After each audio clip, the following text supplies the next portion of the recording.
DVR Plus. Are you ever going to come to bed? Joseph looked up at his wife, Carrie, and recognised the stern look on her face. He adjusted himself in the recliner, the remote control for the television sitting in his lap, a lukewarm beer sitting on the small table beside him. Carrie, a beautiful 30-year-old career woman, was tapping her left foot in consternation. Her silk robe was tied tightly around her slim body, a stray blonde hair hung down over her right eye. "Yeah, in a little while," Joseph told her. "Right after this programme." I swear, she replied. I don't know what you would do without that stupid idiot box. My God, there hasn't been anything good on that thing for 10 years. "No, that's not true," he tried to argue. "What about that one about the pawn shop?" Really? You're going to throw around some reality show? She asked, her face drawn and tight. "Hey, they have a lot of good information on that show," Joseph said, his voice betraying the fact that even he did not believe what he had just said. Carrie stopped tapping her foot and said, You have to be at work in the morning. Or are you watching some stupid talk show? "I can record it," he said without thinking. In exasperation, she turned and headed toward the bedroom. Joseph sighed, drank from the beer can, and began watching an infomercial. "So, this is better than what I have already?" Joseph asked the customer service representative that had called from the satellite company. "Yes, sir," was the reply from the woman on the phone. "This is our Plus Series 3000. We think that you will be very satisfied with all the new features that have been built in." "And how much is this going to cost me?" Joseph asked, knowing that there was always a catch. "Absolutely nothing," the woman told him. "We are running a test market before making the new Plus Series 3000 available to the general public. We only ask that you complete a short survey online each night for 1 week. After that, the unit is yours to keep." Joseph had always been suspicious of something that sounded too good to be true, but in this case... "When could you have it installed?"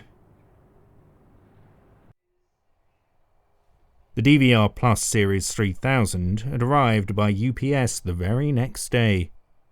Joseph had a somewhat working knowledge of hooking things up to the television, and the instructions were very straightforward. After he made sure that the cables were correctly in place, he sat in his recliner and removed the shiny new remote control from the separate box. After pressing several of the buttons without results, he realised that the batteries were not included. Sitting back down, he managed to get the DVR Plus Series 3000 to work. "Just like the old one," he told himself after a few minutes. There really wasn't much of a difference between the old receiver and the new deluxe model. He searched through all of the menus that were offered, saw he could record one show while watching another, how he could schedule events to record even through his cell phone, and could find no difference. "Well, at least it's new," he said as he changed to the channel to watch some ancient situation comedy.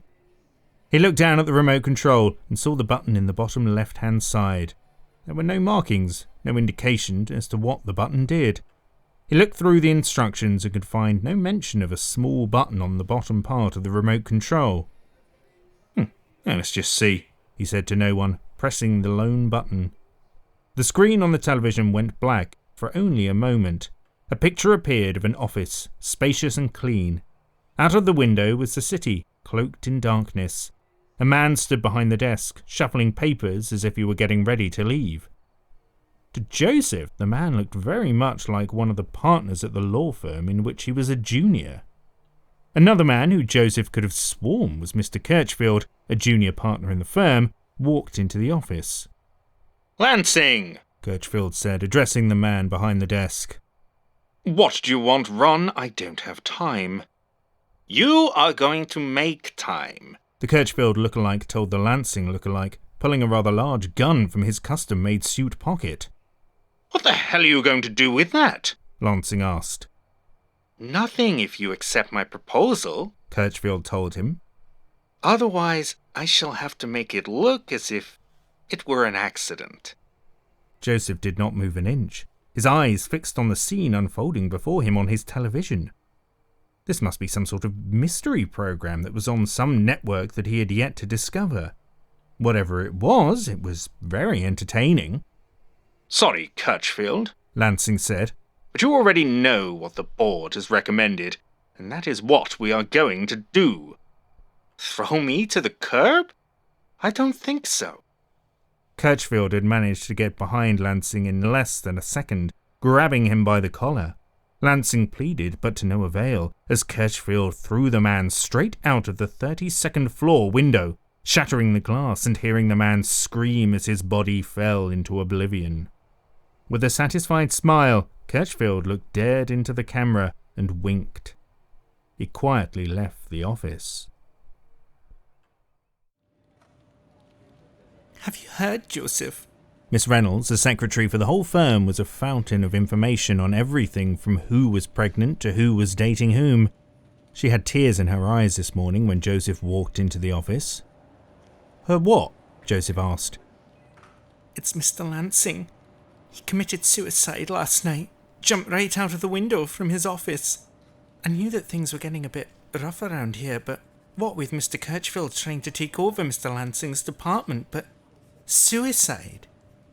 Oh, it's always the ones that never say anything that do it. Don't you think so?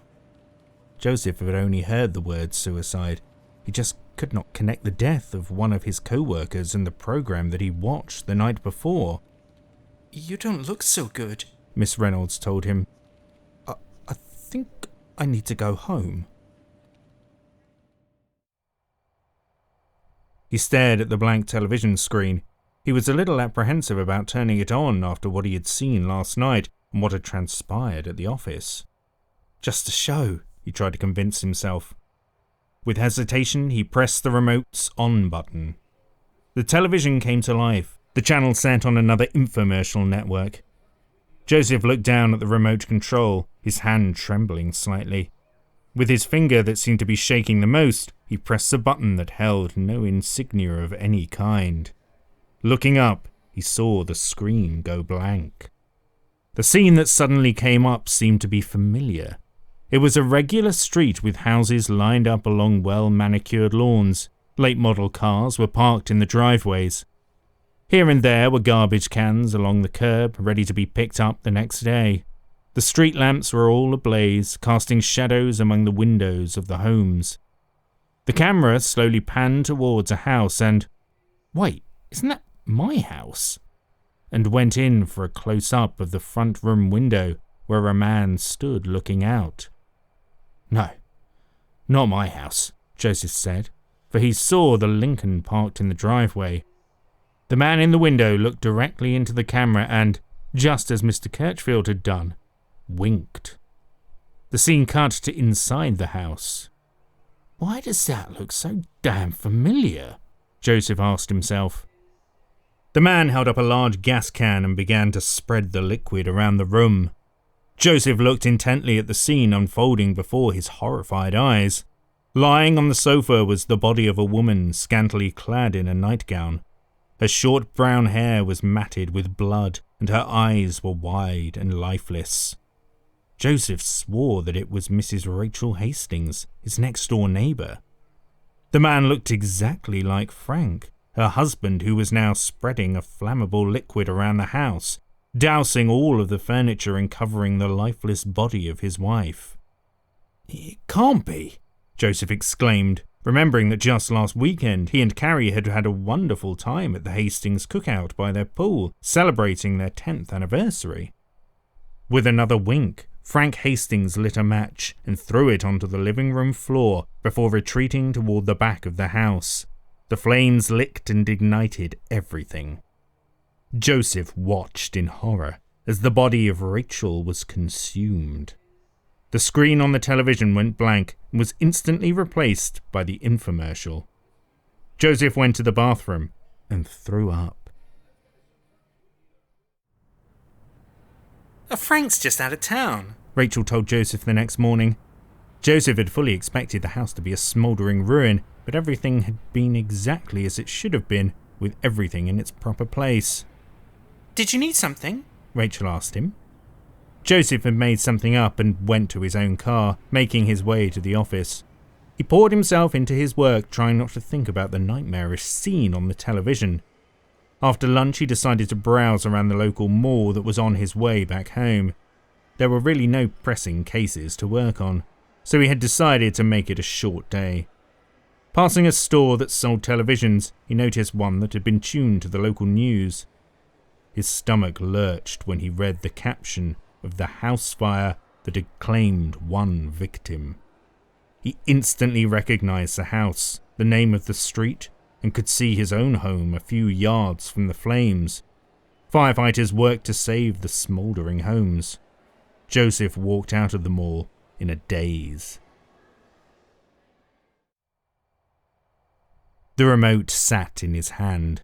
A bottle of scotch, a bucket of ice, and a half-filled glass sat beside him on the table. The television sat like a silent sentinel, waiting for Joseph to command it to show him something. "It's just not possible," he said as he pressed the power button, bringing the television to life. The blank screen that had preceded the other two murders was quickly replaced. Joseph tried to comprehend what he was seeing. No, it can't be.